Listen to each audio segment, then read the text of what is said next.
আমি মোহাম্মদ সাব্বির জামান, বঙ্গবন্ধু শেখ মুজিব মেডিকেল বিশ্ববিদ্যালয়ে তৃতীয় বর্ষে পড়াশোনা করছি। তো এর আগে হচ্ছে আমি একটাই ক্লাস নিয়েছিলাম, সেটা হচ্ছে ইংরেজি। ইংরেজি পার্টস অফ স্পিচের নাউনের উপর ক্লাস নিয়েছিলাম। এরপর আর ক্লাস না হয়নি। মিউট করে রাখেন, সবাই মিউট করে রাখেন। ওকে, ঠিক আছে। একটা ক্লাসই না হয়েছে, আজকে হচ্ছে সেকেন্ড ক্লাস।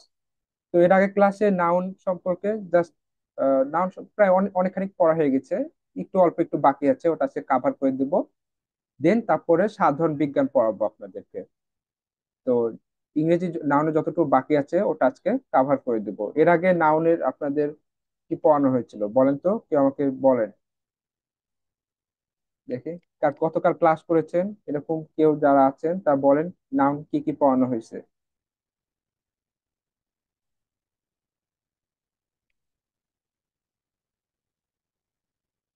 আচ্ছা মুসা, আপনি বলেন নাউন কি কি পড়াইছি আমি, গত ক্লাসে আপনি ছিলেন। ভাইয়া, হুম।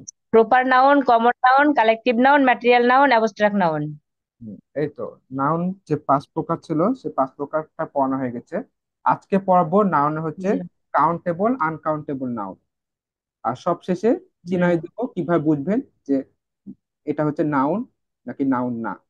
এটা হচ্ছে সবশেষের দিকে দেখা দিব কোনটা কোন ধরনের নাউন। এটা হচ্ছে আপনাদের তো এখন দেখাবোই।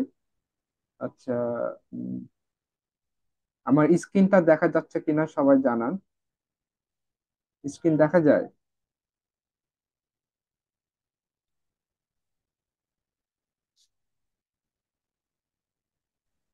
হ্যাঁ, দেখা যায়। ঠিক আছে, ওকে।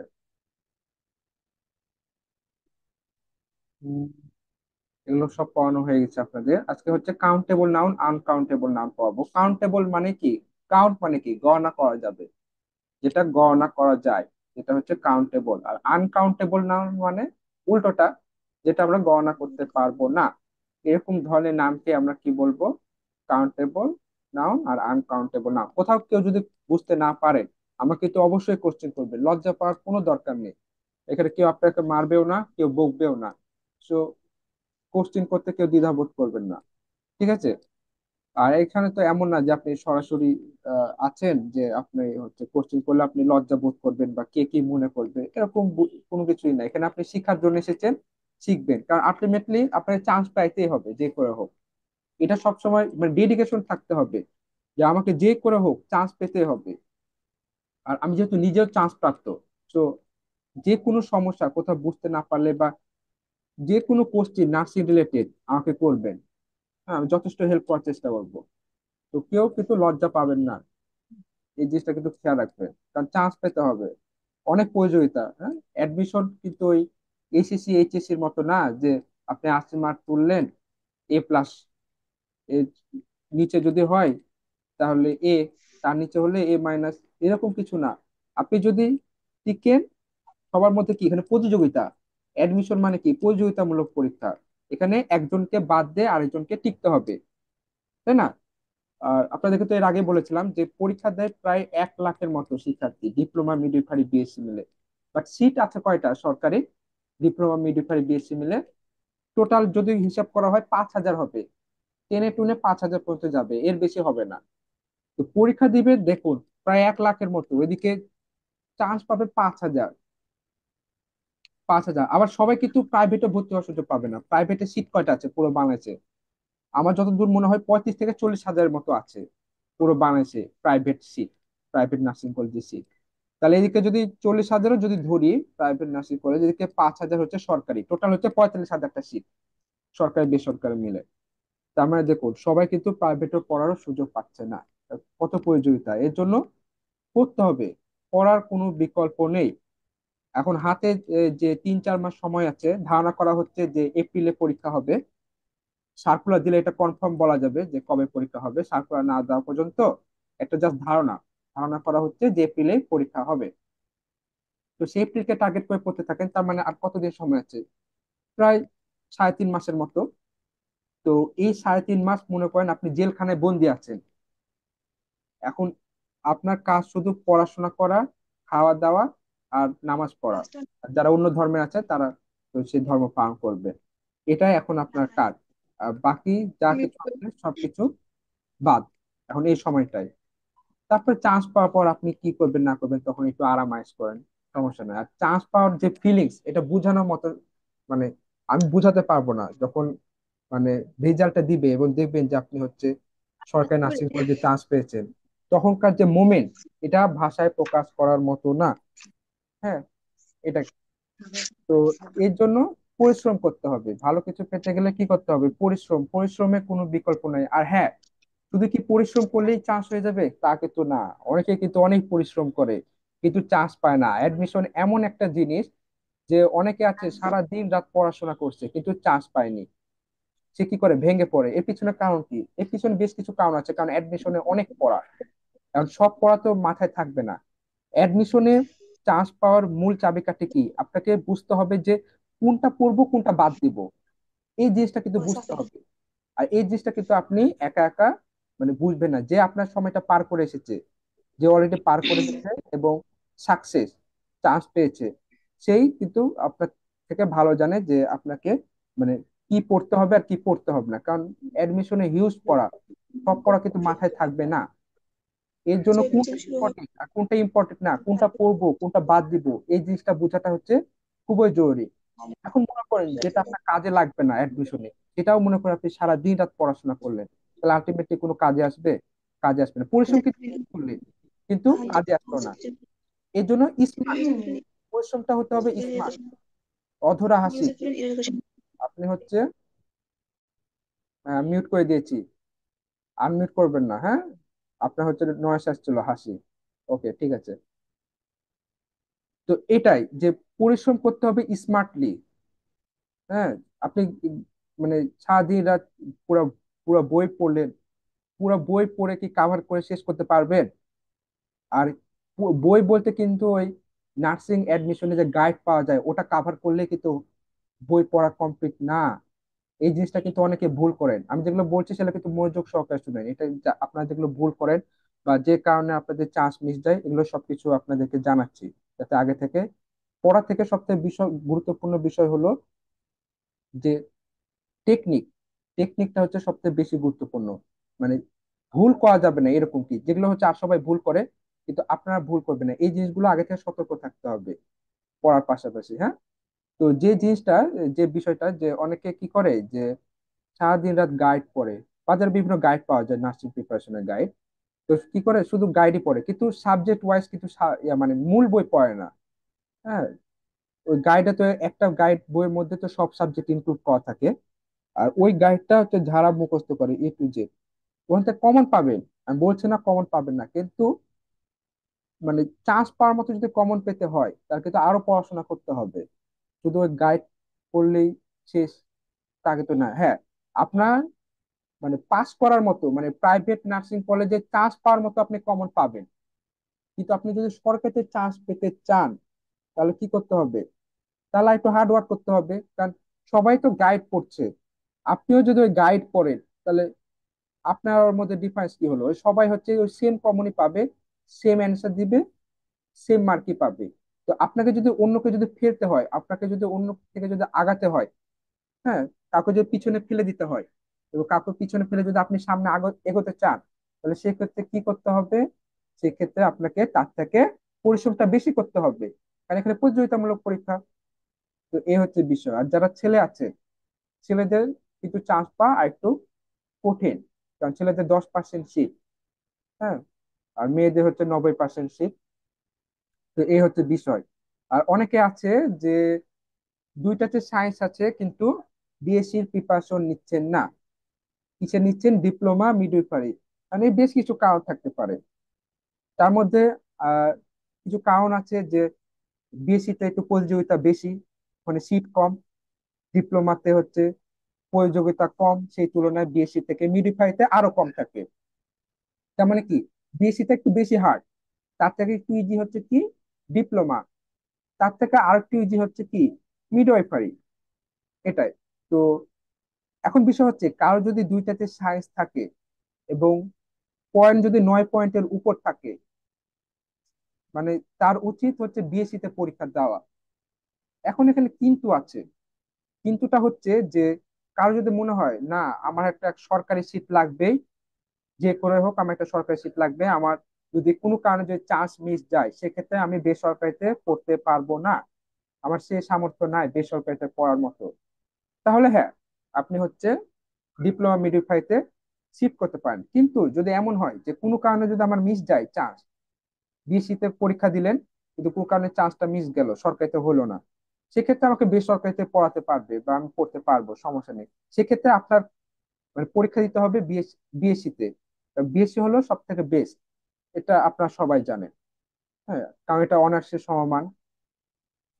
ডিপ্লোমা মিডিফারি হচ্ছে অনার্সের সমান না, ডিগ্রিরও সমান না, তবে শুনছিলাম যে ডিগ্রি সমান করা হবে, তবে এখন পর্যন্ত করা হয়নি, তার জন্য ওটা নিয়ে আমি আর কোনো কথা বলছি না। তো এটাই মানে ওটা ইন্টারের সমমান, আপনি এইচএসসি পাস করে ডিপ্লোমা 3 বছর পড়াশোনা করে আবার সেটা এইচএসসির সমমান, এ হচ্ছে অবস্থা। হুম।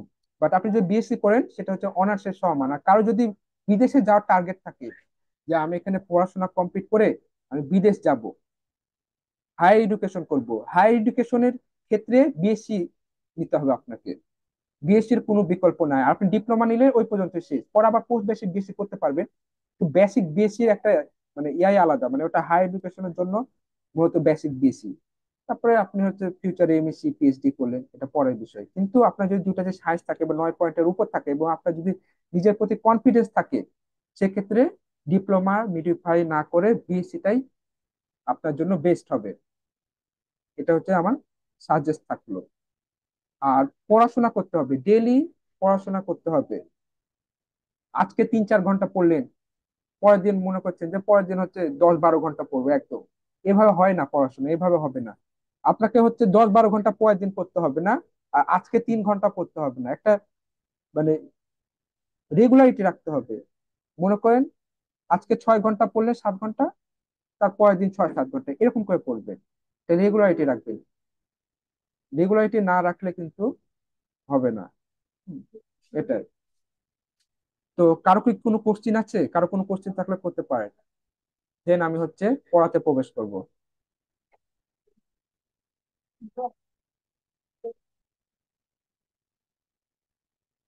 সবাই আনমিউট করে কথা বলবেন, নাহলে আপনাদের কথা শুনতে পাবো না। ভাইয়া আপনার কাছে একটা প্রশ্ন ছিল। হ্যাঁ হ্যাঁ, করেন, কোশ্চেন করেন। বলতেছি পরীক্ষা কি যার যার জেলার থেকেই দেওয়া যাবে না অন্য জেলায় যায় দেওয়া যাবে পরীক্ষা? পরীক্ষা অন্য জেলা থেকে দেওয়া যাবে, আর নিজ জেলায় যদি সেন্টার থাকে, এক্সাম সেন্টার, তাহলে সেখানে দিতে পারলেন। এটা হচ্ছে সার্কুলার যখন দিবে, সে সার্কুলারে এক্সাম সেন্টার উল্লেখ করা থাকবে। আপনার জেলার মধ্যে যদি এক্সাম সেন্টারটা পড়ে যায়, তাহলে আপনি ওখানে পরীক্ষা দিতে পারবেন। প্রত্যেকটা বিভাগেই থাকে এক্সাম সেন্টার। এখন আপনার কাছাকাছি কোন কলেজ পড়ছে সেই হিসাবে আপনাকে দিবে। মূলত বিভিন্ন কলেজেই পড়ে, আপনার আশেপাশে যে কলেজগুলো আছে না, ওই কলেজগুলোতে সিট পড়ে।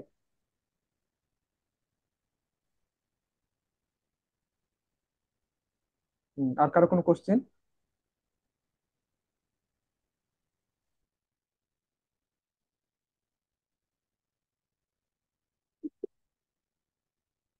আপনার হচ্ছে আনমিউট করে কোশ্চেন করেন, নাহলে আপনাদের কথাটা শুনতে পাবো না।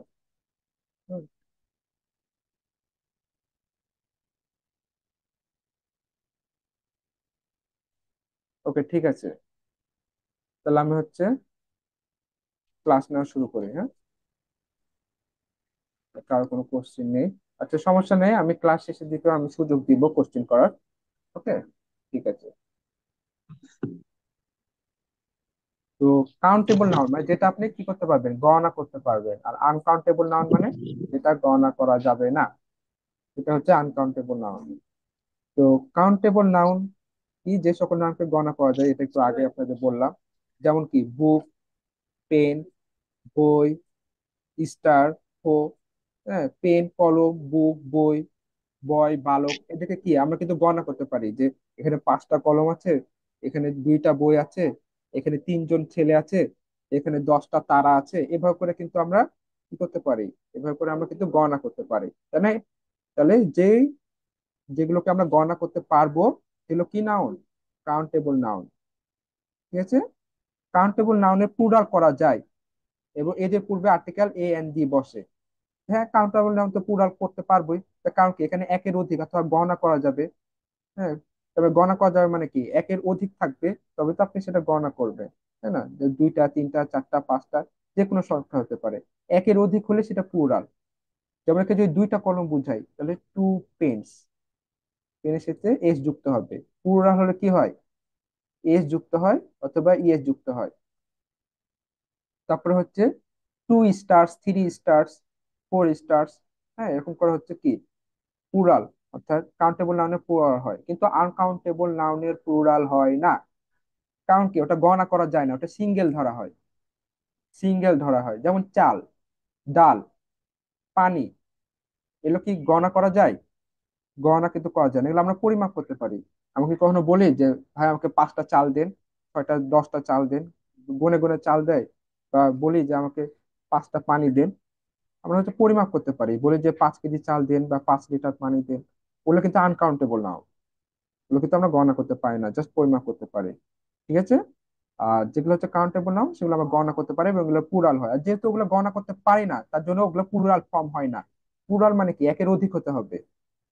হ্যাঁ, এটাই। বাট ওখানে তো আমি গণনাই করতে পারি না, সেখানে একের অধিক হতে কোনো প্রশ্নই আসে না। আর যেহেতু এদেরকে গণনা করা, মানে কাউন্টেবল নাউন যেহেতু গণনা করা যায়, প্লুরাল হয়, তার কারণে এদের পূর্বে আর্টিকেল বসতে পারবে, এ এন দি বসতে পারবে। শুধুমাত্র কমন নাউনে হচ্ছে কাউন্টেবল নাউন, অন্য সকল নাউন হচ্ছে uncountable noun.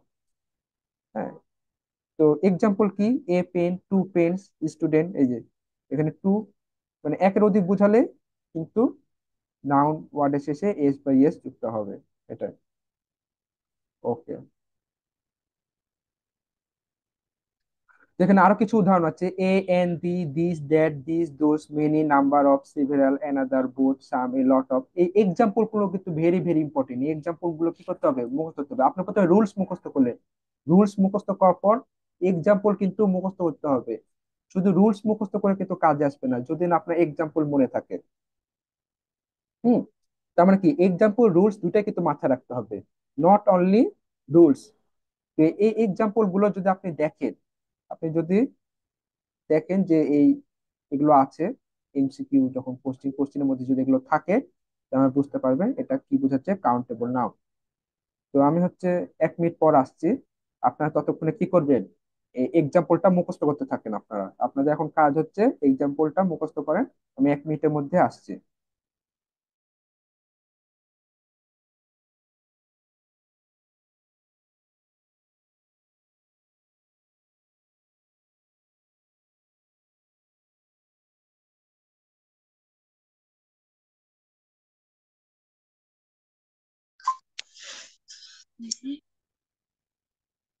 A pen, two pens, student, an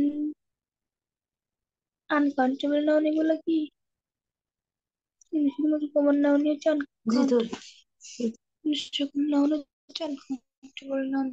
A mute pen, করে two মুখস্থ pen, করেন, অধরা, two মিউট করে মুখস্থ করেন, মিউট করেন। mute করে তো কথা mute করে না?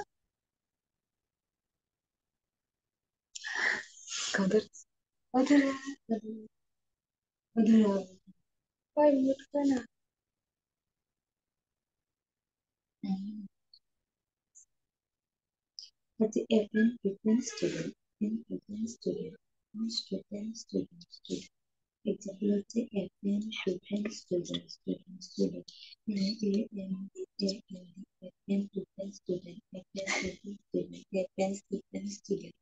Hey,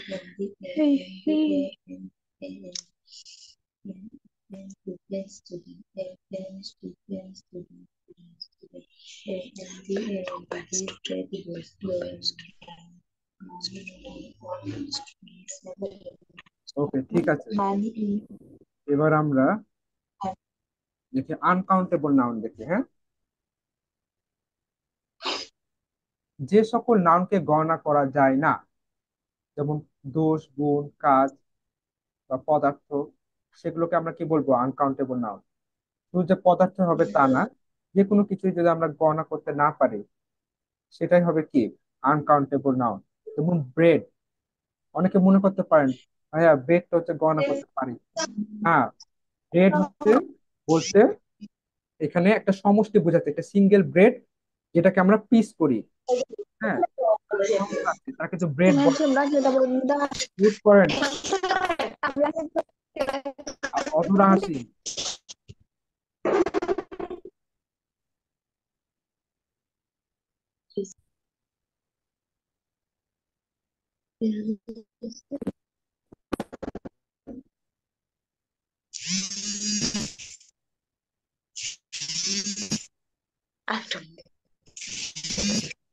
কাজ করতেছি কো খারো।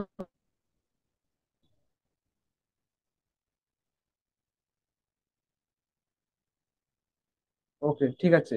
ব্রেড, বাটার, অনেকে ব্রেড বাটার মনে করতে পারি, বাটার মাখন, এটা তো গণনা করা যায় না। মাখন দ্বারা কোনো জিনিস আমরা গণনা করতে পারি, বাট মাখনটাকে ডিরেক্ট গণনা করতে পারি না। তারপর ব্রেড, পাউরুটি, ব্রেডের স্লাইস আমরা গণনা করতে পারি, কিন্তু ব্রেডটাকে আমরা কিন্তু গণনা করতে পারি না। হ্যাঁ, তারপর ইকুইপমেন্ট, ফার্নিচার। হ্যাঁ, ফার্নিচার কিন্তু আমরা গণনা করতে পারি না। আসবাবপত্র, এই যে আসবাবপত্র বলতে যত ধরনের আসবাবপত্র আছে সব কি বোঝায়? অধরা, আপনার সমস্যাটা কি বলেন তো? অধরা হাসি। আপনি বারবার হচ্ছে বলা হচ্ছে যে হচ্ছে মিউট করে রাখেন, আর মিউট করে দিচ্ছি, বারবার আনমিউট হচ্ছে। আপনার নিচে বাম দিকে কোনায় দেখবেন মাইক্রোফোনের মতো একটা আইকন, ওখানে ক্লিক করে রাখবেন। ওকে, ঠিক আছে। তো ফার্নিচার, আসবাবপত্র, এখানে আসবাবপত্র বলতে টেবিল, চেয়ার, হ্যাঁ, যা কিছু আছে সবগুলোকে একসাথে বোঝাচ্ছে ফার্নিচার। সিঙ্গেল বোঝাচ্ছে, সবগুলো মিলে সিঙ্গেল বোঝাচ্ছে। হ্যাঁ, এই ফার্নিচার ওয়ার্ড দ্বারা আপনাকে নির্দিষ্ট করে কোনো কিছু বোঝাচ্ছে না যে এটা টেবিল বা এটা চেয়ার। যদি টেবিল চেয়ার যদি বলে শুধু টেবিল, তার মানে কি আমরা টেবিল গণনা করতে পারবো, একটা টেবিল, দুইটা টেবিল, তারপর একটা চেয়ার, দুইটা চেয়ার। কিন্তু চেয়ার, টেবিল, সোফা সব মিলাই তো আমরা কি সেটাকে একসাথে আমরা নাম বলি ফার্নিচার। এই জন্য এটাকে সিঙ্গেল হিসাবে ধরা হয়। এই জিনিসটা ক্লিয়ার কিনা সবাই বলেন। ক্লিয়ার হয়েছে এই বিষয়টা? ফার্নিচারে যে হ্যাঁ ভাইয়া অংশগুলো ক্লিয়ার। রয়েছে, পার্ট গুলো রয়েছে, টেবিল, চেয়ার, সোফা, এগুলো গণনা করতে পারে, কিন্তু এই টেবিল, চেয়ার, সোফা সবগুলোকে মিলে একসাথে আমরা ফার্নিচার বলি, সিঙ্গেল হিসাবে ধরি। বুঝতে পারছেন? হ্যাঁ ভাইয়া। বুঝে নাই? বুঝতে পারছেন কি ফার্নিচারটা কেন হ্যাঁ আনকাউন্টেবল? হ্যাঁ। তারপর ফান, তামাশা, এটা কিন্তু কি ফান আমরা গণনা করতে পারি? গণনা করতে পারি না। ফান মানে কি মজা করা, হ্যাঁ, এটা আমরা গণনা করতে পারি না। ইনফরমেশন, তথ্য, এটা কিন্তু আমরা গণনা করতে পারি না। লাগেজ, মালপত্র, এখন এটা গণনা করতে পারি না, কারণ কি মালপত্র বলতে যে কোনো জিনিস হতে পারে। যে কোনো জিনিসকে আমরা একসাথে, সেটা যে কোনো জিনিস, আপনার চিরুনি হতে পারে, আপনার কলম, খাতা, যে কোনো কিছু হতে পারে। তো এগুলোকে সবগুলোকে একসাথে আমরা কি বলছি? লাগেজ বলছি। কি ব্যাপার রিয়া আক্তার, আপনাকে এতবার বলা হচ্ছে তারপরে দেখি আপনারা একই কাজ করেন।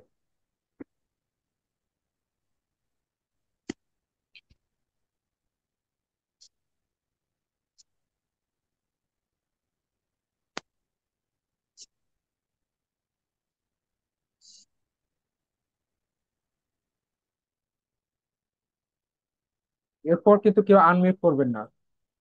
ওকে, ঠিক আছে। তারপরে লাগেজ, মালপত্র, এখন এই মালপত্রের মধ্যে তো অনেক কিছু জিনিস থাকে। এখন ওই প্রত্যেকটা জিনিসকে আপনি গণনা করতে পারবেন যদি সিঙ্গেল হিসেবে ধরেন, কিন্তু সবগুলোকে একসাথে আমরা কি বলছি? লাগেজ বলছি। এই জন্য এটাকে আনকাউন্টেবল নাউন বলা হচ্ছে। সেটা যে কোনো জিনিস হতে পারে, সেটাকে আমরা কি বলছি? আন সেগুলোকে একসাথে আমরা লাগেজ বলি, মালপত্র। এই জন্য এটা হচ্ছে আনকাউন্টেবল নাউন। তারপর পোয়েট্রি, কাব্য, হোমওয়ার্ক, সিনারি, দৃশ্য, এগুলো কিন্তু কখনো আমরা গণনা করতে পারি না। ট্রাফিক, যানবাহন, অনেকগুলো যানবাহন একসাথে আমরা কি বলি? ট্রাফিক বলি, যেটা অগণিত, কোনো গণনা করা যায় না। ওয়ার্ক, কাজ, হেয়ার, চুল, ফুড, খাবার, রাইস, সল্ট, এগুলো কিন্তু আমরা গণনা করতে পারি না। ফুড বলতে যত পৃথিবীতে যত ধরনের খাবার আছে সব কটাকে বোঝাচ্ছে, এর জন্য সিঙ্গেল হিসাবে ধরা হয় ফুড। এই জন্য এটা আনকাউন্টেবল নাউন। কিন্তু ফুডের মধ্যে যেগুলো মানে কম্পোনেন্ট আছে ওগুলোকে আপনি গণনা করতে পারবেন। যেরকম কি, যেরকম হতে পারে ডিম, কলা, এগুলো তো ফুড, তাই না? এই প্রত্যেকটাকে কিন্তু গণনা করতে পারবে, কিন্তু আপনার যত ধরনের খাবার আছে সবগুলোকে একসাথে আমরা কি বলছি? ফুড বলছি। আমার কথা কি শোনা যাচ্ছে? হয়তো নেটওয়ার্কের সমস্যা ছিল, এর জন্য বের হয়ে গেছিলাম।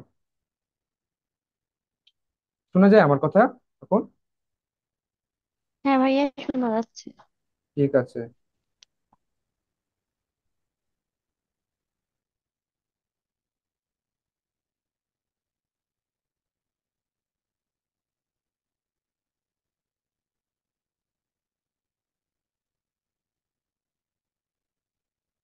ওকে।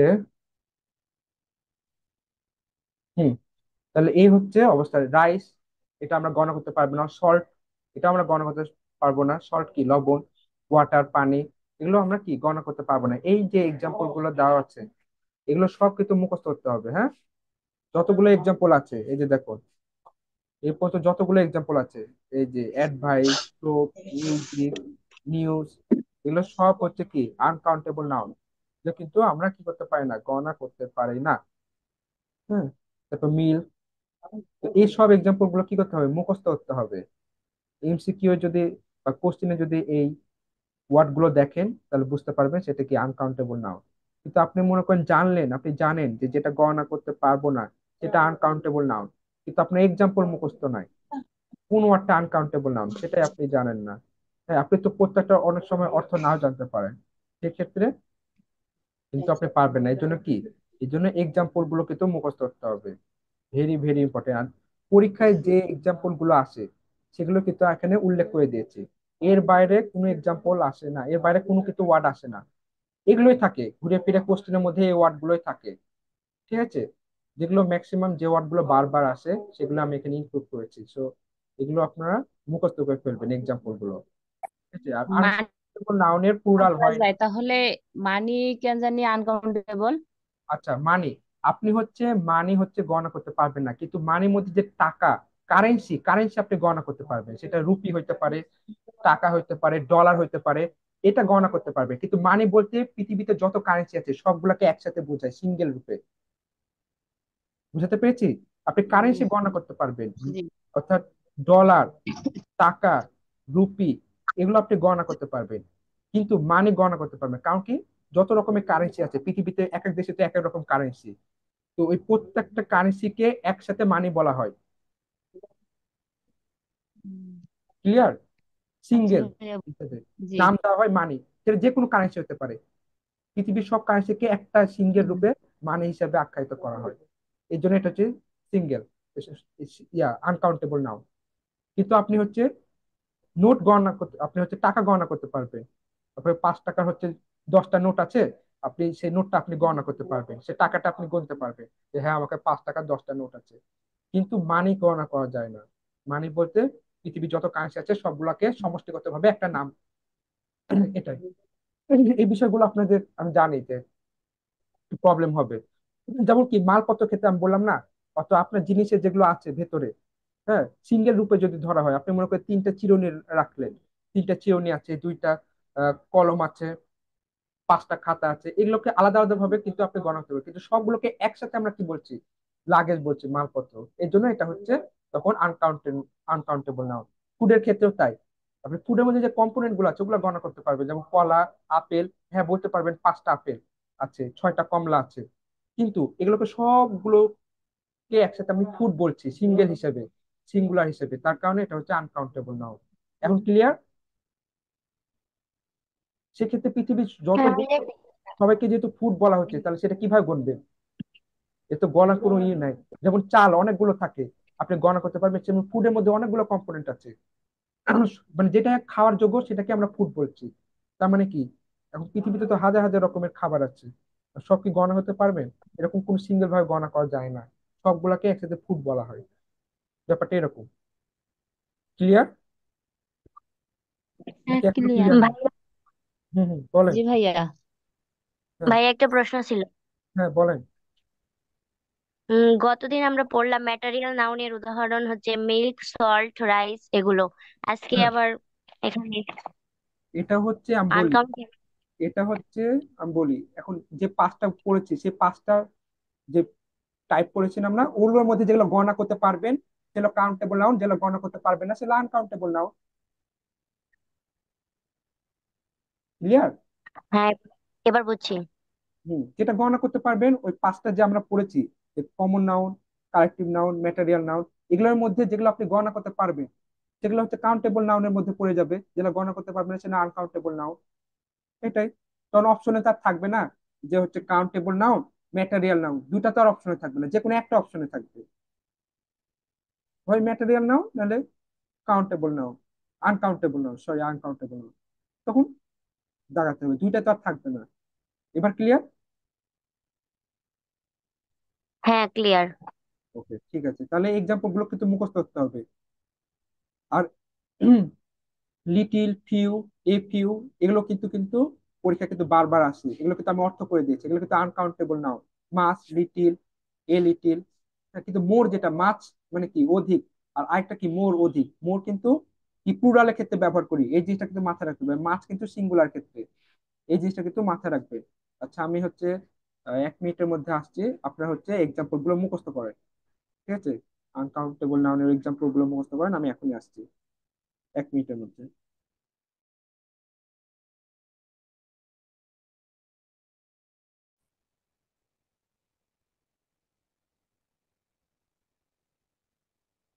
রান্নার এই ক্লাসটা তো দিলে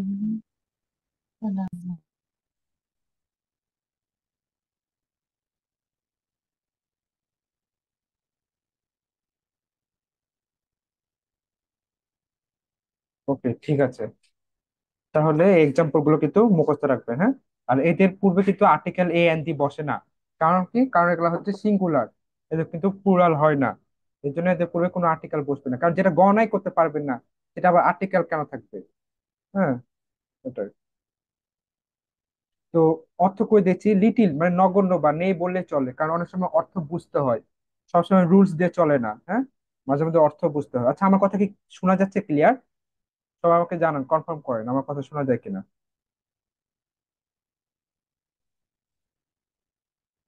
আমার কথা কি ক্লিয়ার শোনা হ্যাঁ যাচ্ছে? ভাইয়া, শোনা। ঠিক আছে, ওকে। জি হ্যাঁ, ভাই। শোনা যাচ্ছে। আচ্ছা, লিটিল মানে নগণ্য বা নেই বললে চলে, হ্যাঁ? আর এ লিটিল মানে কিছু সংখ্যক বা অল্প একটু, এরকম বোঝালে সেক্ষেত্রে কি হবে? সেক্ষেত্রে কিছু সংখ্যক বা অল্প একটু মানে আছে কিন্তু অল্প একটু। এখানে দেখুন, এই যে লিটিল না আর ফিউ, এই দুইটার মধ্যে অর্থ এক থাকলেও লিটিলটা ব্যবহার করা হয় আনকাউন্টেবল নাউনে, ফিউটা ব্যবহার করা হয় কাউন্টেবল নাউনে, এটা কিন্তু মনে রাখবেন। হ্যাঁ, এই জিনিসগুলো কিন্তু মাথায় রাখতে হবে, নাহলে হবে না। লিটিল কিসে ব্যবহার করা হয়? আনকাউন্টেবল নাউনে। লিটিল ব্যবহার করা হয় আনকাউন্টেবল নাউনের ক্ষেত্রে, আর ফিউ ব্যবহার করা হয় কাউন্টেবল নাউন ক্ষেত্রে, কিন্তু অর্থ দুটার কিন্তু সেম। এটা এর জন্য আমি আলাদা করে অর্থ করে দিয়েছি যাতে আপনাদের বুঝতে সুবিধা হয়। তারপরে এ লিটিল কিছু সংখ্যক মানে আছে, আছে বাট কিছু সংখ্যক মানে অল্প একটু আছে। এ ফিউ মানে তাই। এ লিটিলটা কিসে ব্যবহার করা হয় বলেন তো? আনকাউন্টেবল নাউনের ক্ষেত্রে।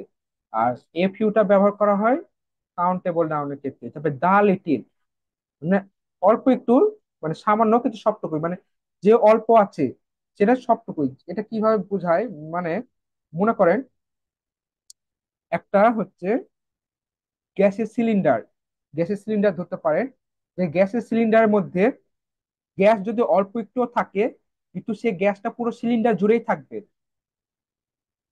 আছে অল্প কিন্তু সেটা সম্পূর্ণ জায়গা জুড়ে থাকবে, সম্পূর্ণ জায়গাকে কাভার করবে, সেক্ষেত্রে দা লিটিল দা ফিউ ব্যবহার করা হয়।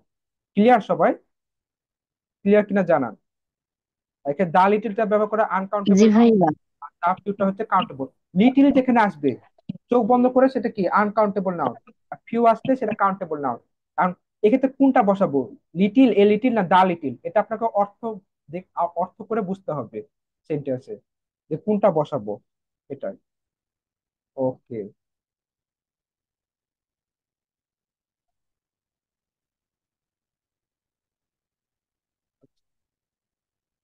এটা বা, হ্যাঁ, বলেন give me dash butter please, little, few, a few, কোনটা হবে?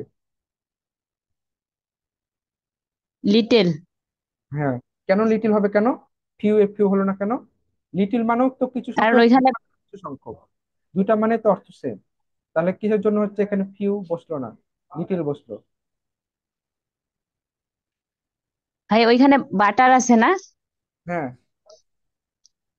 বাটার তো আনকাউন্টেবল নাউনে হয়, আর ওটা তো বহু সংখ্যাকে বোঝাইছে, তার জন্য তো লিটেল হ্যাঁ, লিটিল অর্থাৎ লিটিল আনকাউন্টেবল নাউনের ক্ষেত্রে ব্যবহার করা হয়, বাটার হচ্ছে কি আনকাউন্টেবল নাউন। আর আনকাউন্টেবল নাউন মানে সিঙ্গুলার, প্লুরাল না, বহু সংখ্যক না, সিঙ্গুলার, সিঙ্গেল হিসেবে প্রকাশ করে বুঝলাম। এটাই। হ্যাঁ। Okay, what kind of noun is fun, মানে যেটা গণনা করা যায় না। মাখন, আপনি বাটার কি গণনা করতে পারবেন? গণনা কিন্তু করা যায় না। হ্যাঁ, এটাই। না, ওকে, ঠিক আছে।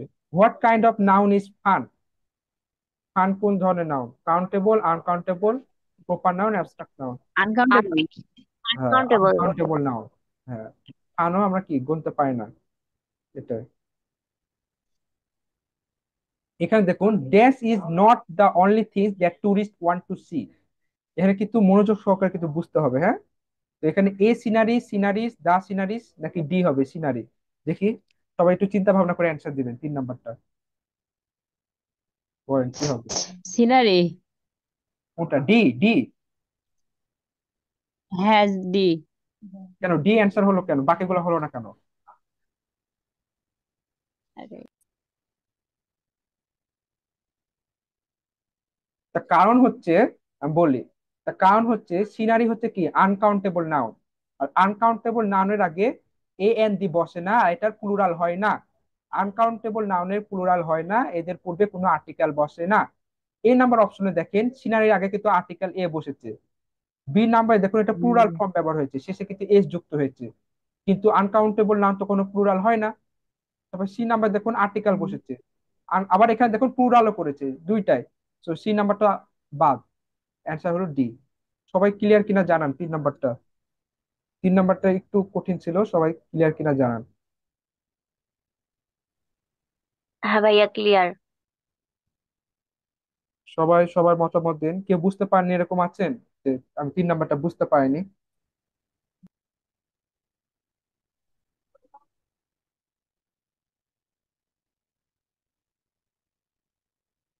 বুঝতে না পারলে বলতে পারেন। ওকে, তার মানে সবাই বুঝতে পারছে। ঠিক আছে, তো এগুলো হচ্ছে আপনারা সবাই পারবে। ওকে, আমি আর এগুলোর পিছনে টাইম নষ্ট না করি। আর আইডেন্টিফিকেশন অফ নাউন, নাউন সহজে চেনার উপায় কি? এতক্ষণ তো আমরা রুলস, এক্সাম্পল সবকিছু দেখলাম, এর মাধ্যমে তো আপনি চিনতে পারবেন কোনটা কোন ধরনের নাউন। কিন্তু অনেক সময় উল্লেখ করে যে এটাকে নাউন, প্রোনাউন, নাকি অ্যাডজেক্টিভ, নাকি ভার্ব। অনেক সময় মানে অনেক সময় জিজ্ঞেস করে না যে এটা কোন ধরনের নাউন। নাউনের প্রকার ভেদে যায় না, ডিরেক্ট কোশ্চিন করবে এটাকে নাউন, প্রোনাউন, নাকি অ্যাডজেক্টিভ, নাকি ভার্ব। আবার অনেক সময় জিজ্ঞেস করতে পারে এটা কি প্রপার নাউন, কমন নাউন, কার্টিভ নাউন, নাকি আনকাউন্টেবল নাউন, নাকি কাউন্টেবল নাউন। তখন তো ওটা আপনি রুলস, এক্সাম্পল দেখে তো আপনি আইডেন্টিফাই করবেনই। আর অনেক সময় ডিরেক্ট ওই অত কিছু প্রকার ভেদে যাওয়া লাগে না নাউনের। ডিরেক্ট এটা কি নাউন, নাকি প্রোনাউন, নাকি ভার্ব, নাকি অ্যাডভার্ব, এটা হচ্ছে চেনার উপায় কি? নাউন দ্বারা কোনো কিছু নাম বোঝায়, এটা তো আমরা জানি। আর নাউনের শেষে যদি এই প্রিফিক্স গুলো, যদি এই সাফিক্স গুলো যদি বসে, সরি সাফিক্স, তাহলে বুঝে যাবেন। শব্দের শেষে যদি এই ওয়ার্ড গুলো বসে, C, E, C, Y, T, H, T, Y, T, I, O, N, S, I, O, N, তাহলে বুঝতে পারবেন যে এটা হচ্ছে নাউন। সহজে চেনা উপায়, কোনো কিছু নাম বোঝালে সেটা তো নাউনই। পাশাপাশি কোনো শব্দের শেষে যদি এগুলো দেখতে পারেন, তা তো ইজিলি বুঝে যাবে যে হ্যাঁ এটা কি, এটা হচ্ছে নাউন। ক্লিয়ার সবাই?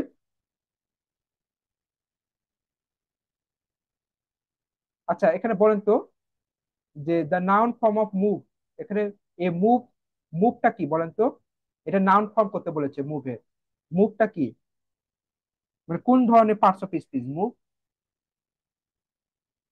বলেন, মুভ কোন ধরনের পার্টস অফ স্পিচ?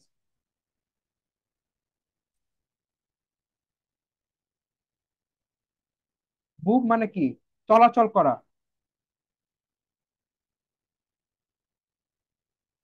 হ্যাঁ, এটা তো বললেন যে নাউন ফর্মটা, মুভ মানে কি, মুভ হচ্ছে কোন ধরনের পার্টস অফ স্পিচ, সেটা বলেন, মুভ সেটা আগে বলেন। মুক্তি রয়, মুভটা হচ্ছে কোন ধরনের পার্টস অফ স্পিচ সেটা বলেন। আর আপনারা হচ্ছে ভয়েস দিয়ে বলবেন। জুমে হচ্ছে অ্যাড করার কারণ তো এটাই, যাতে আপনারা ডিরেক্ট বলতে পারেন, মেসেজ না দিয়ে ডিরেক্ট বলবেন, এটা সবথেকে ভালো হয়। তাহলে আন্ডারস্ট্যান্ডিং হয় এবং হয়। এমন তো না যে আপনি যদি মুখে বলেন তাহলে আমি বকা দিব। হ্যাঁ, তাহলে টাইমটাও কম লাগে। বলেন সবাই, মুভ মানে কি? চলাচল করা। আমি অর্থ করে দিলাম, মানে কি ভার্ব, এটা ভার্ব, কাজ করা বোঝাচ্ছে না। তাহলে এটা কি হবে, ভার্ব। তো এটার কি নাউন ফর্ম করতে হবে আমাকে। তো এখানে নাউন ফর্ম কিটা, মুভমেন্ট। এই যে দেখুন শব্দের শেষে, নাউনের শেষে এই যে মেন, দেখতে পাচ্ছেন মেন, এই যে মেন। হ্যাঁ, শব্দের শেষে যদি মেন থাকে তখন সেটা নাউন। তার মানে এখানে কি মুভমেন্ট হবে অ্যান্সার। ক্লিয়ার? এক নাম্বার ক্লিয়ার কিনা জানান। পরীক্ষায় কিন্তু এগুলো আসে, আমি যেগুলো কিন্তু করাচ্ছি এগুলো কিন্তু পরীক্ষায় যে বারবার আসে। এ কিন্তু কোনটা ফেলে দেওয়ার মতো না। বলেন ক্লিয়ার কিনা এক নাম্বারটা। জি ভাইয়া ভাইয়া। আবার কি বুঝেন? হুম। ভাইয়া আবার প্রথমটা কি বুঝেন একটু নাউনটা? দেখুন আচ্ছা, কোনো শব্দের শেষে বা কোনো নাউন, কোনো শব্দের শেষে যদি CYTHTYTIONSION MENT এই সবগুলো যদি থাকে, যেমন মুভের শেষে কি মেন্ট যুক্ত আছে, তাই না? তার মানে এটা হচ্ছে নাউন, তাহলে সেগুলোকে আমরা কি বলবো, নাউন। যেমন চাইল্ডের সাথে যদি হুড যুক্ত থাকে, চাইল্ডহুড, তাহলে সেটা হচ্ছে কি নাউন। তারপরে ফ্রিডম, স্বাধীনতা, সেটা হচ্ছে নাউন। ফ্রেন্ডশিপ, এটা নাউন। ঠিক এরকম। তো কোন শব্দের শেষে যদি এগুলো থাকে, সেটাকে আমরা কি বলবো, নাউন বলবো। সহজে চিনে যাবো। তো এখানে মুভ, মুভটা হচ্ছে ভার্ব। মুভ মানে কি চলাচল করে, এটাকে নাউন ফর্মে করতে বলেছে। তাহলে এখানে ক্ষেত্রে কি শব্দের শেষে, যে মুভের শেষে কিন্তু MENT যুক্ত আছে, হ্যাঁ। তার মানে এটা হচ্ছে নাউন। এই যে এখানে জি কিন্তু রুলসে কিন্তু বলা হয়েছে নাউনের শেষে এই সব যুক্ত থাকবে, CYTHTYTION, তারপরে SION MENT, এই যে MENT এটা কিন্তু উল্লেখ করেছি। তাহলে এখানে মুভের শেষে কিন্তু MENT যুক্ত আছে। তো এটা হচ্ছে নাউন। এখন ক্লিয়ার কিনা বলেন। জি ভাইয়া ক্লিয়ার। ওকে, ঠিক আছে। এখন বলেন যে the noun of the word love. লাভটা কি, ভার্ব, হাসাহাসি করা। এটা হচ্ছে ভার্ব। এটাকে কিসে পরিণত, এটা নাউন ফর্ম কি হবে লাফের? এই চারটার মধ্যে লাফটার, লাফেবল, লাফিং নাকি লাফ, কোনটা হবে লাফের নাউন ফর্ম? বলেন বলেন। একটা শেষে কি আছে, ER যুক্ত আছে, একটা ABLE, একটা ING। হ্যাঁ, দেখেন তো এখানে রুলস কোনটা মিলে কিনা, দেখেন কোনটার সাথে মিলে কিনা। এই যে দেখুন OR বা ER, শব্দের শেষে যদি OR বা ER থাকে তাহলে সেটা নাউন। দেখেন তো এখানে কোনটা শেষে ER যুক্ত আছে, 2 নম্বরে কোন অপশনটা হবে বলেন। লাফার। লাফটার প্রথমটা হবে, হ্যাঁ। হ্যাঁ, দেখুন লাফের শেষে কি জি। ER যুক্ত আছে। হ্যাঁ, তো এই তো। লাফটার। তাহলে এবার বুঝতে পারছেন কিভাবে মুখস্থ করবেন, কিভাবে বুঝতে পারবেন। ক্লিয়ার সবাই? জি ভাই। হ্যাঁ, এই পরীক্ষা কিন্তু এগুলোই আসবে। ওকে, ঠিক আছে তাহলে। ইংলিশ শেষ, নাউন শেষ, নাউনে আর কিছু নাই, যা পড়ালাম এগুলোই। এখন আমি আপনাদেরকে পড়াবো সাধারণ বিজ্ঞান। ঠিক আছে। ওকে, সবাই একটু ওয়েট করুন, আমি সাধারণ ভাইয়া বিজ্ঞানের থেকে একটা, হ্যাঁ ভাইয়া হ্যাঁ হ্যাঁ, বলেন বলেন। ভাইয়া বলছেন যে গতকাল যে ক্লাসটা যে হয়েছিল তে ওই নোট গুলা পাইমো কেমনে? বললো হচ্ছে হোয়াটসঅ্যাপ গ্রুপে। আচ্ছা, আমি আজকে হচ্ছে দিয়ে দিব আজকে, যে নোটটা থেকে এখন পড়লাম না, ওটা ওই নোটেই আছে কালকে ক্লাসের নোটটা একসাথে। কালকে একটু বাকি ছিল, ওটা আজকে আচ্ছা। কমপ্লিট করলাম, ওটা দিয়ে দিব, আজকে দিয়ে দিব গ্রুপে। হ্যাঁ, জি সমস্যা নেই।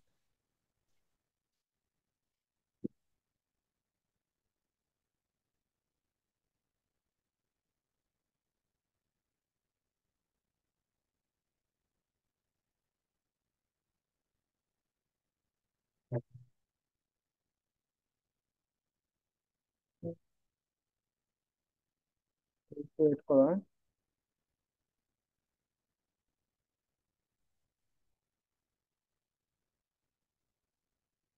ওকে,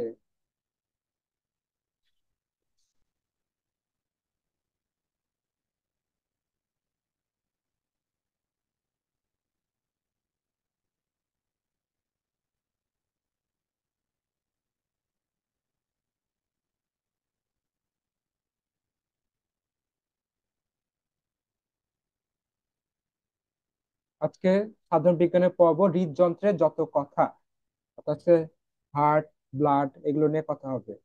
ঠিক আছে।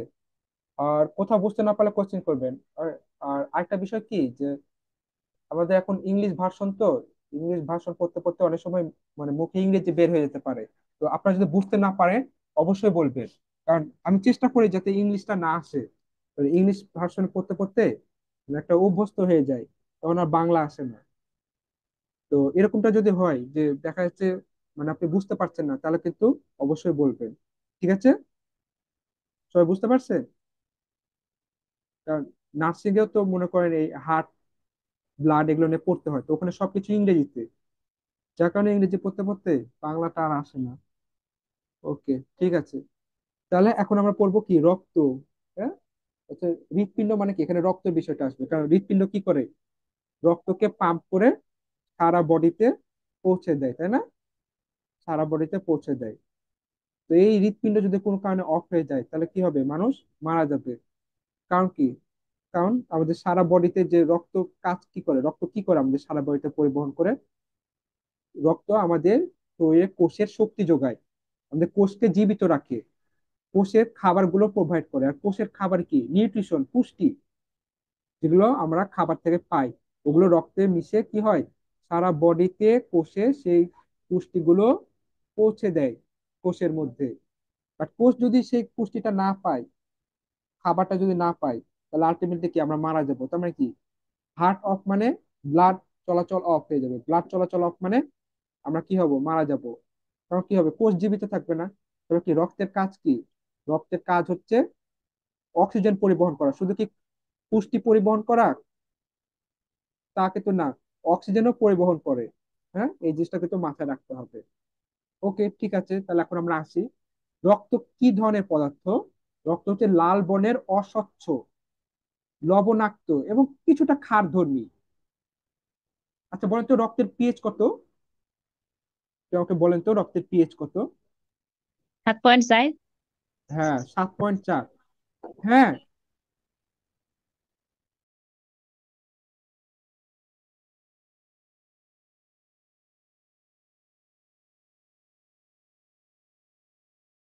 ওকে, ঠিক আছে, তাহলে 7.4, তাই না? তো এই সেভেন, আবার সেভেন মানে কি, পিএইচ সেভেন মানে সেটা নিরপেক্ষ, তাই না? সেভেনের যত বেশি হবে সেটা ক্ষার, আর পিএইচ সেভেনের নিচে হলে কি হবে, সেটা অ্যাসিডিও। তো দেখো, সাতের থেকে একটু সামান্য বেশি না, 7.4, 0.4, তাই না? 0.4 মানে হাফ, হাফও না। 7.5 হলে তো হাফ হইতো, তার মানে কি এখানে একটু সামান্য বেশি হচ্ছে, তার জন্য খানিকটা ক্ষার ধর্মী। তার মানে কি, রক্ত হচ্ছে কি অ্যাসিডিও নাকি ক্ষার ধর্মী, এটা কিন্তু পরীক্ষায় যদি আসে তাহলে কি করবেন অ্যান্সার, ক্ষার ধর্মী। তাহলে ক্ষারীয়। ক্ষারীয়, হ্যাঁ, এবং কিন্তু সেটা কি অল্প, ক্ষারটা অল্প। পিএইচ এর মান যত বেশি হবে, ক্ষার ক্ষার তত বেশি হবে। যেমন কত পর্যন্ত রেঞ্জ, 14 পর্যন্ত রেঞ্জ। হ্যাঁ, সেভেনের উপর থেকে 14 পর্যন্ত হচ্ছে ক্ষার, আর সেভেন থেকে নিচ পর্যন্ত যত যাবে একদম শূন্য পর্যন্ত, যত নিচে নামবে মানে পিএইচ এর মান যত কমবে, অ্যাসিডের মান তত বেশি হবে। আর পিএইচ এর মান 7 থেকে যত বেশি হবে, ক্ষারের ধর্মটা বা ক্ষারের তীব্রতাটা তত বেশি হবে। আর 7টা হচ্ছে নিরপেক্ষ, পানির পিএইচ হচ্ছে 7, পানি হচ্ছে নিরপেক্ষ। আর হচ্ছে রক্তের হচ্ছে 7.4, এই বিষয়গুলো কিন্তু মাথায় রাখবেন। একজন পূর্ণবয়স্ক সুস্থ মানুষের দেহে প্রায় 5 থেকে 6 লিটার রক্ত থাকে, এটা কিন্তু ভেরি ভেরি ইম্পর্টেন্ট। আর আপনাদের একটা বিষয় বলি, ভুল বই কিন্তু পড়বেন। হ্যাঁ, কারণ গাইডে কিন্তু অনেক সময় ভুল দেওয়া থাকে, এক এক বইয়ে এক এক রকম দেওয়া থাকে, গাইডে কিন্তু অনেক ভুল দেওয়া থাকে। আপনি গাইড পড়বেন কিন্তু আগে বইটা শেষ করার পর, তাহলে গাইডে যদি কোনো ভুলও থাকে সেটা কিন্তু আপনি ধরতে পারবেন। তো এই বিষয়টা কিন্তু অনেকে মানে কি করে, বই পড়ে না, শুধুমাত্র গাইড ধুমসে পড়ে, ভুলগুলা পড়ে, ও তার জেনে বসে নাই যে এটা ভুল আছে না সঠিক আছে। ভুল থাকলেও সেটা পড়ে ফেলে। তার জন্য বেশি বেশি বই পড়তে হবে। ওকে, ঠিক আছে, বাট বই তো আর সব পড়া সম্ভব না, যেগুলো পড়তে হবে পরীক্ষায় পড়ার মতো ওইগুলো আমি পড়ে দিচ্ছি, ওগুলোকে বেশি ইন্ডিকেট করছি। ওকে, আর আপনার কাছে হচ্ছে খাতা রাখবেন, খাতা কলম, যখন আমি ক্লাস নেব খাতা কলম রাখবেন। যখন যেটা আমি বেশি হাইলাইট করব বা বলবো যেটাকে বারবার, তাহলে বুঝতে পারবেন ওটা বেশি ইম্পর্টেন্ট, এই জন্য ওটাকে নিয়ে বারবার কথা বলছি। তখন কি করবেন, সাথে সাথে ওটা খাতায় টুক করে নোট করে নেবেন। তাহলে কি হবে, পরে একটা সময় এক জায়গায় পাবেন খুঁজে, তখন পড়তে সুবিধা হবে। ওকে, ঠিক আছে, তাহলে কি থাকে, 5 থেকে 6 লিটার রক্ত থাকে, তাই না? ওকে,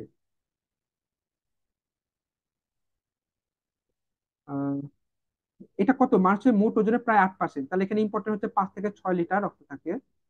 আর হচ্ছে এটা ঈষৎ ক্ষারীয় একটু, হ্যাঁ, হালকা ক্ষারীয়। আর হ্যাঁ, আরেকটা বিষয় হচ্ছে রক্তের রসে লাল রঙের হিমোগ্লোবিন নামক লৌহ ঘটিত প্রোটিন জাতীয় পদার্থ থাকে রক্তের রং লাল। তার রক্তের রং লাল কেন হয়, এটা কিন্তু পরীক্ষা বারবার আসে। হিমোগ্লোবিনের কারণে রক্তের রং লাল হয়, হিমোগ্লোবিনের কারণে। সবাই খাতায় নোট করে নেন, আর শর্টকাট নোট করবেন। হ্যাঁ, বেশি ডিটেলস লিখতে গেলে তখন কিন্তু টাইম লাগে বেশি, আমি কিন্তু তত বেশি টাইম দিব না, বলবো একটু অল্প করে লিখে রাখবেন, বই দেখলে তখন বুঝে যাবে। তাহলে হিমোগ্লোবিনের কারণে রক্তের রং লাল হয়, এটা কিন্তু পরীক্ষায় আসে, হিমোগ্লোবিনের কারণে। আর হিমোগ্লোবিন কোন জাতীয় পদার্থ? হিমোগ্লোবিন কোন জাতীয় পদার্থ? লৌহ ঘটিত প্রোটিন জাতীয় পদার্থ, প্রোটিন জাতীয় পদার্থ, এটা কিন্তু আসে, হ্যাঁ। ওকে, হিমোগ্লোবিন অক্সিজেনের সাথে যুক্ত হয়, অক্সি হিমোগ্লোবিন যৌগ গঠন করে অক্সিজেন পরিবহন করে। তার মানে হিমোগ্লোবিনের কারণে রক্তের রং লাল হয় এবং এটা অক্সিজেন পরিবহন করে। তার মানে কি, হিমোগ্লোবিন কিন্তু দুটা কাজ করে, রক্তের রং লাল করার জন্য দায়ী, পাশাপাশি অক্সিজেন পরিবহনও করে। আর এটা কেমন ধরনের পদার্থ হিমোগ্লোবিনটা? প্রোটিন জাতীয় পদার্থ। ওকে, এই তো আহ, হ্যাঁ, রক্তের মধ্যে দুই ধরনের উপাদান থাকে। একটা হচ্ছে কি রক্ত রস, যেটা আরেকটা নাম কি প্লাজমা, আর আরেকটা হচ্ছে রক্ত কণিকা। এই দুই ধরনের পদার্থ থাকে। হ্যাঁ, রক্ত কণিকা কোনগুলো? এই যে লোহিত রক্ত কণিকা, শ্বেত রক্ত কণিকা, অনুচক্রিকা, এগুলো হচ্ছে রক্ত কণিকা। আর এই রক্ত কণিকা যেটাতে ভাসমান থাকে সেটা কি রক্ত রস। রক্ত রসের মধ্যে কি এই রক্ত কণিকা গুলো ভাসমান অবস্থায় থাকে। ঠিক আছে, তার মানে রক্ত রস আর রক্ত কণিকা মিলেই কি রক্ত। ক্লিয়ার কি সবাই? রক্ত রস আর রক্ত কণিকা মিলেই কিন্তু রক্ত। ক্লিয়ার? হ্যাঁ, ক্লিয়ার। ওকে, ঠিক আছে, এরপর আসি। হ্যাঁ, তো এখন এই রক্তরসটা কতটুকু থাকে একটা পুরো রক্তের মধ্যে? রক্তরসটা কতটুকু থাকে? 55%। আর বাকি যে 45% সেটা থাকে রক্ত কণিকা। এটা কিন্তু very very important, very very important, যে রক্তরসের পরিমাণ কত আর রক্ত কণিকার পরিমাণ কত থাকে রক্তের মধ্যে, এটাই। উম, এবার আসি রক্তরস বা প্লাজমা সম্পর্কে। রক্তের তরল অংশকে প্লাজমা বলে বা রক্তরস, এটা তো একটু আগে আমরা পড়ে আসলাম। তো এই রক্তরসের মধ্যে 90 ভাগ থাকে পানি, আর 10 ভাগ বিভিন্ন ধরনের জৈব অজৈব পদার্থ মিশ্রিত অবস্থায় থাকে। তো কি সেই জৈব পদার্থ আর অজৈব পদার্থ? হ্যাঁ, সেটা আমরা দেখি এখন। তো অজৈব পদার্থের মধ্যে থাকে সোডিয়াম, ক্যালসিয়াম, ফসফরাস, লৌহ, iodine, oxygen, carbon die oxide, nitrogen, এগুলো হচ্ছে অজৈব পদার্থ। আর জৈব পদার্থ বলতে যেগুলো আমরা খাবার থেকে মূলত তৈরি হয় বা বিভিন্ন মেটাবলিজম বিপাকের মাধ্যমে তৈরি হয়, যেমন খাদ্য সার। খাদ্য সার বলতে আমরা যে খাবার খাই ওখান থেকে আমরা যে ভিটামিন পাই, বিভিন্ন অ্যামিনো অ্যাসিড পাই, হ্যাঁ, সেটা হচ্ছে খাদ্য সার। যেমন গ্লুকোজ, কোন খাবার ভেঙে গ্লুকোজ তৈরি হয় বলেন তো? খাদ্য সার। খাদ্য সার মানে কি? খাদ্য থেকে যেটা আমরা পাই। খাবারগুলো তো জটিল অবস্থায় থাকে, আমাদের বডি কি করে সেগুলোকে ভাঙে, ভেঙে সরল অবস্থায় তৈরি করে। তখন বডি সেটাকে কি করতে পারে? শোষণ করতে পারে, কাজে লাগাতে পারে। তাছাড়া সেটা কাজে লাগাতে পারে না। তো গ্লুকোজ কিভাবে পাই আমরা? কার্বোহাইড্রেটকে ভেঙে, শর্করাকে শর্করাকে ভেঙে আমরা কি পাই? গ্লুকোজ পাই। বুঝতে পারছেন সবাই? এটা কিন্তু ভেরি ভেরি ইম্পর্টেন্ট, আমি মুখে যেগুলো বলছি এগুলো কিন্তু খাতায় নোট করবে। কার্বোহাইড্রেট যেটা, শর্করা একই কথা, যেটাই কার্বোহাইড্রেট সেটাই শর্করা। আর শর্করাকে ভেঙে আমরা কি পাই? গ্লুকোজ পাই। আর অ্যামিনো অ্যাসিড, এটা আমরা কোনটা ভেঙে পাই? কোনটার একক অ্যামিনো অ্যাসিড বলেন? এটা কিন্তু পারতে হবে, বলেন কোনটাকে ভেঙে আমরা অ্যামিনো অ্যাসিড পাই? বলেন বলেন। আমি আমিষ। হ্যাঁ, আমিষ, প্রোটিন। প্রোটিনকে ভাঙলে আমরা কি পাই? অ্যামিনো অ্যাসিড পাই। হ্যাঁ, তার মানে কি প্রোটিনের একক কি, আমিষের একক কি? Amino acid. যেটাই প্রোটিন সেটাই আমিষ, খাতায় লিখে রাখেন, প্রোটিন আমিষ একই কথা। আর এটার একক বা এটাকে ভাঙলে আমরা পাই অ্যামিনো অ্যাসিড। তারপরে স্নেহ পদার্থ, ভিটামিন, এগুলো হচ্ছে খাদ্য সার, অর্থাৎ খাবারকে ভেঙে এগুলো আমরা পাই। তারপর রেচন পদার্থ, অর্থাৎ আমাদের বডিতে বিপাক হওয়ার পর, হ্যাঁ, বিপাক হওয়ার পর কিছু রেচন পদার্থ তৈরি হয়, যেগুলো আমরা মূত্রের মাধ্যমে কি করে দিই? বাইরে বের করে দিই, মলমূত্র ঘামের মাধ্যমে এসব রেচন পদার্থগুলো বের করে দিই, কারণ এগুলো আমাদের বডির জন্য ক্ষতিকর। কি কি সেগুলো? Urea, uric acid, ammonia, creatinine. এগুলো কি ধরনের পদার্থ? রেচন পদার্থ, যেগুলো কোথায় থাকে? রক্তের মধ্যে থাকে মিশ্রিত অবস্থায়। এগুলো যে আমাদের বডিতে তৈরি হয় রেচন পদার্থ, এগুলো রক্তের মধ্যে মিশিত থাকে। সেই রক্ত আবার কোথায় যায়? কিডনিতে যায়। কিডনিতে যে গ্লোমেরুলাস, কিডনি গ্লোমেরুলাসে যে ফিল্ট্রেশন হয়, ওখানে ছাকন হয়। ছাকন হওয়ার মাধ্যমে রেচন পদার্থগুলোকে আলাদা করে মূত্রের মাধ্যমে কি করে দেয়? বের করে দেয়। তারপর আসে প্রোটিন। প্রোটিন বিভিন্ন ধরনের আছে, ফাইব্রিনোজেন, গ্লোবিউলিন, অ্যালবুমিন, প্রথমবিন। এসব প্রোটিন জাতীয় পদার্থগুলো কি করে, রক্তের মধ্যে রক্ত জমাট বাঁধাতে সাহায্য করে। এগুলো রক্ত জমাট বাঁধায়। হ্যাঁ। তারপরে প্রতিরক্ষামূলক কিছু দ্রব্যাদি থাকে, যেমন অ্যান্টিটক্সিন, অ্যাগ্লুটিনিন। হ্যাঁ। এগুলো হচ্ছে প্রতিরক্ষামূলক দ্রব্য।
ভাইয়া ভয়েস আসতেছে না।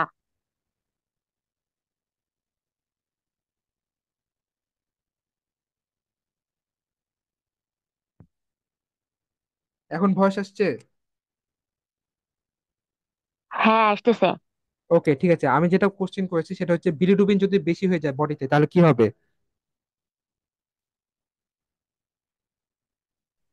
জন্ডিস হয়। হ্যাঁ, জন্ডিস হয়। গুড। এবার আসি রক্তরস। রক্তরসের কাজ কি? রক্তকণিকা, বিভিন্ন খাদ্য সার এগুলো পরিবহন করবে। তারপরে শোষণের কাজ করবে। রক্ত জমাট বাঁধার প্রয়োজনীয় উপাদানগুলো পরিবহন করে। সেই প্রয়োজনীয় উপাদানগুলো কি, রক্ত জমাট বাঁধার এই যে প্রোটিন গুলো আমরা বললাম না, ফাইব্রিনোজেন, গ্লোবিউলিন, অ্যালবুমিন, এগুলো হচ্ছে পরিবহন করে, অর্থাৎ রক্ত জমাট বাঁধার জন্য এরা দায়ী। আমাদের হাত পা কেটে গেলে কি হয়, রক্ত জমাট বাঁধে না? এই রক্ত জমাট বাঁধার জন্য কারা কাজ করে? এই ফাইব্রিনোজেন, গ্লোবিউলিন, অ্যালবুমিন, প্রোথ্রম্বিন, এই প্রোটিন গুলো সাহায্য করে রক্ত জমাট বাঁধার জন্য। হ্যাঁ, এগুলো। আচ্ছা, রক্তের অম্লক্ষারের ভারসাম্য রক্ষা করে। রক্তরস কি করে? রক্তের অম্লক্ষারের ভারসাম্য রক্ষা করে, যাতে যাতে অ্যাসিডিও না হয়ে যায় রক্ত, আবার খুব বেশি ক্ষারেও না হয়ে যায়। 7.4-এর মধ্যে যাতে থাকে, এই জিনিসটাকে ব্যালেন্স করে। ওকে। এটা সময় তো লাগবে না। হ্যাঁ, রক্তকণিকা কয় ধরনের? 3 ধরনের। কি কি? লোহিত রক্তকণিকা, এটা আরেক নাম কি, এরিথ্রোসাইট। ওকে, সবাই এটা খাতায় লিখেন। লোহিত রক্তকণিকার আরেক নাম রেড ব্লাড সেল, আরবিসি অথবা এরিথ্রোসাইট। এই 3 নামে ডাকা যায়। লোহিত রক্তকণিকাকে আরবিসি বলে, রেড ব্লাড সেল বলে, এরিথ্রোসাইটও বলা হয়। এটা খাতায় লিখেন। আর কারো কাছে যদি এখন খাতায় না থাকে রেকর্ড দেখে নিন। ওকে। আর শ্বেত রক্তকণিকাকে কি বলা হয়? ডাব্লিউবিসি বা হোয়াইট ব্লাড সেল বা লিউকোসাইট। হ্যাঁ। লিউকো মানে কি? যেখানে হচ্ছে কি, কোনো ধরনের রং থাকবে না, কোনো ধরনের রং থাকবে না, সেটা হচ্ছে মানে লিউকো। আর সাইট মানে কি? কণিকা, এটাই। ওকে। তারপর অনুচক্রিকা, থ্রোম্বোসাইট। অনুচক্রিকা মানে কি? অনুচক্রিকাকে আরেকটা নাম থ্রোম্বোসাইট, এটাকে আরেকটা নাম হচ্ছে প্ল্যাটিলেট। প্লেটিলেট, হ্যাঁ। এটা আরেকটা নাম হচ্ছে কি, প্লেটিলেট।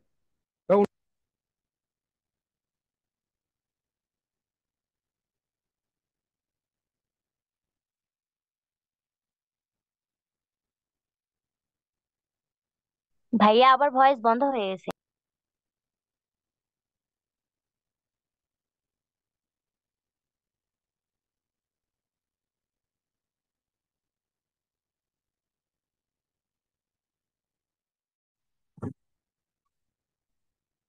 হ্যাঁ, এখন কথা শোনা যায়? আমার মাইক্রোফোনের চার্জ শেষ হয়ে গেছে, এখন একটু নয়েজ আসতে পারে আশপাশ থেকে। কিন্তু কথা শোনা যায় কিনা সেটা বলেন। হ্যাঁ, শোনা যাচ্ছে। হ্যাঁ, এখন একটু নয়েজ আসবে, আশেপাশে গাড়ি টাড়ির নয়েজ আসবে। একটু মেনটেন করে নেন, আমার চার্জটা শেষ হয়ে গেছে মাইক্রোফোন। ওকে, ঠিক আছে। তো এই বিষয়গুলো কিন্তু নোট রাখবেন। এবার লোহিত রক্তকণিকা কেমন দেখতে? দ্বি অবতল চাকতির মতো। এই যে চাকতি গোলাকার, দ্বি অবতল অবতল থাকবে, অর্থাৎ ভেতর দিকে একটু ঢোকা থাকবে। তারপরে হিমোগ্লোবিন নামক রঞ্জকপত্র থাকার কারণে রক্তের রং লাল হয়। তাহলে হিমোগ্লোবিন কি এক ধরনের রঞ্জকপথ, এটা কোথায় থাকে? লোহিত রক্তকণিকার মধ্যে থাকে হিমোগ্লোবিন, যার কারণে কি হয়? রক্তের রং লাল হয়। তাহলে হিমোগ্লোবিন কোথায় থাকে? কোন রক্তকণিকায় থাকে? লোহিত রক্তকণিকায়। আর রক্তের রং লাল হয় কেন? এই হিমোগ্লোবিনের কারণে। এদেরকে কি রেড ব্লাড সেল, যেহেতু লোহিত রক্তকণিকা লাল রঙের হয় তাই রেড নাম হয়েছে এটার নাম, এটা। আর লোহিত কণিকার আয়ু কতদিন, এটা কিন্তু ভেরি ভেরি ইম্পর্টেন্ট। লোহিত রক্তকণিকার আয়ু হচ্ছে 4 মাস বা 120 দিন। অনেক সময় 120 দিন নাও দিতে পারে, পরীক্ষা থাকতে পারে 4 মাস, 3 মাস। তখন কিন্তু ঘাবড়ে যাওয়া যাবে না। হ্যাঁ, এটাই। আর লোহিত রক্তকণিকা কোথায় সঞ্চিত থাকে? প্লিহায়, স্প্লিনে, প্লিহাতে সঞ্চিত থাকে। এটা কিন্তু ভেরি ভেরি ইম্পর্টেন্ট। আর তৈরি হয় কোথায় বলেন তো? লোহিত কণিকা রক্ত কণিকা অস্থি মজ্জায় তৈরি হয়, অস্থি মজ্জায় তৈরি হয়, অস্থি মজ্জায়। আর সঞ্চিত থাকে কোথায়? প্লিহায়। Very very very important. এই লোহিত কণিকার আয়ু কতদিন? 120 দিন বা 4 মাস। লোহিত রক্ত কণিকা কোথায় উৎপন্ন হয়? অস্থি মজ্জায়। এবং সঞ্চিত থাকে প্লিহায়। Very very important. আর লোহিত কণিকার সংখ্যা এক একজনের ক্ষেত্রে এক এক রকম হয়ে থাকে। ভ্রূণ দেহে একটু বেশি থাকে, শিশু দেহে একটু কম, পূর্ণবয়স্ক পুরুষের দেহে আরো কম থাকে। তো এটা মুখস্থ রাখবেন যে কার দেহে কতটুকু থাকে। হুম, ওকে। আর লোহিত রক্তকণিকার কাজ কি? এটা অক্সিজেন সরবরাহ করে। কারণ কি? এই লোহিত রক্তকণিকার মধ্যে কি আছে? হিমোগ্লোবিন আছে। আর হিমোগ্লোবিনের কাজ অক্সিজেন পরিবহন করা। তাহলে আলটিমেটলি লোহিত রক্তকণিকার কাজ কি? অক্সিজেন পরিবহন করা। হিমোগ্লোবিনের সাহায্যে কি হয়? রক্তের অম্ল ক্ষারের সমতা বজায় রাখে, যেটাকে আমরা বাফার বলি। হ্যাঁ, এটাই। তো আজকে এই পর্যন্ত থাকুক, অনেক লং ক্লাস হয়ে যাবে, কারণ আপনারা বিরক্ত হবেন। তো যতটুকু পড়লাম, পড়ালাম ততটুকু আপনার ক্লিয়ার কিনা জানান। যতটুকু পড়ালাম ততটুকু আপনার ক্লিয়ার? হ্যাঁ ভাইয়া, ক্লিয়ার। ওকে, আপনাদের কারো কোনো কোশ্চিন থাকলে করতে পারেন।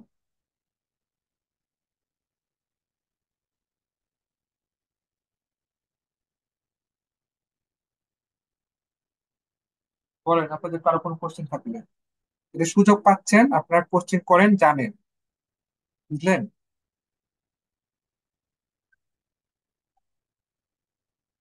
আর আপনারা হচ্ছে এই সুযোগটা হাতছাড়া করেন না। কারণ একটা বছর যদি লস হয়, একটা বছর লস মানে অনেক বিষয়। একটা বছর লস হবে অনেক বিষয়, না ভাই? তাহলে কারো কোনো কোশ্চেন নাই?